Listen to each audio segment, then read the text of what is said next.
దశాబ్దాల కాలంగా మూసీ నదిపై పెండింగ్లో ఉన్న వంతెన నిర్మాణానికి మోక్షం లభించింది. ప్రభుత్వ నిధులు విడుదల చేయడంతో నిర్మాణ పనులు ప్రారంభమయ్యాయి. అయితే ఇది పూర్తయితే చౌటుప్పల్ భువనగిరి మధ్య రాకపోకలకు ఎలాంటి అడ్డంకులు ఉండవు. మంగళ్య షాపింగ్ మాల్ ఇప్పుడు దిల్సుఖ్ నగర్ మెయిన్ రోడ్ లో జూలై 17న గ్రాండ్ ఓపెనింగ్. నల్గొండ జిల్లా వెలిగొండ మండలం సంగెం బోలేపల్లి మధ్య మూసీ నదిపై నూతన బ్రిడ్జి నిర్మాణం ప్రారంభమైంది. 45 కోట్ల రూపాయల వ్యయంతో ఇది రూపుదిద్దుకుంటోంది. మూసీ ప్రక్షాళన, పునరుజ్జీవ ప్రాజెక్టుపై ప్రజల్లో అవగాహన కల్పించేందుకు సీఎం రేవంత్ చేపట్టిన పాదయాత్రలో సంగెం బోలేపల్లి మధ్య బ్రిడ్జి నిర్మిస్తామని హామీ ఇచ్చారు.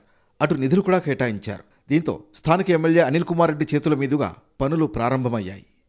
ఈ బ్రిడ్జి నిర్మాణంతో సంగెం బోలేపల్లి ప్రాంతాల మధ్య రాకపోకలు మరింత సులభం కానున్నాయి. దశాబ్దాల కాలంగా బ్రిడ్జి నిర్మాణం చేయాలనే డిమాండ్ ఉంది.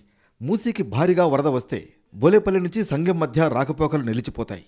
బ్రిడ్జి నిర్మాణం పూర్తయితే చౌటుప్పల్ నుంచి భువనగిరి మధ్య దూరం తగ్గి రవాణా సౌకర్యం మరింత పెరుగుతుంది. ముఖ్యమంత్రి రేవంత్ రెడ్డి గారు చేస్తున్న సందర్భంగా, కాంగ్రెస్ ప్రభుత్వం చేస్తున్న సందర్భంగా ఎలాంటి అవాంతరాలు అడ్డంకులు రావద్దని ఆ భీమలింగేశ్వర స్వామికి మరి పెద్ద ఎత్తున అభిషేకాలు చేసి ఒక పక్క కుంభ వృష్టి వాన కురుస్తుంది. గత నెల నుంచి వాన పడలే, ఈరోజు పెద్ద ఎత్తున వాన పడ్డది. వానలనే మరి అభిషేకం చేసినాం. ఇది ఒక శుభ సూచకం. వాళ్ళు కాంట్రాక్టర్ పని చేసుకుంటున్న సందర్భంగా ఒక కొబ్బరికాయ కొట్టి ఆ పనులలో మేము కూడా పాల్గొన్నాం.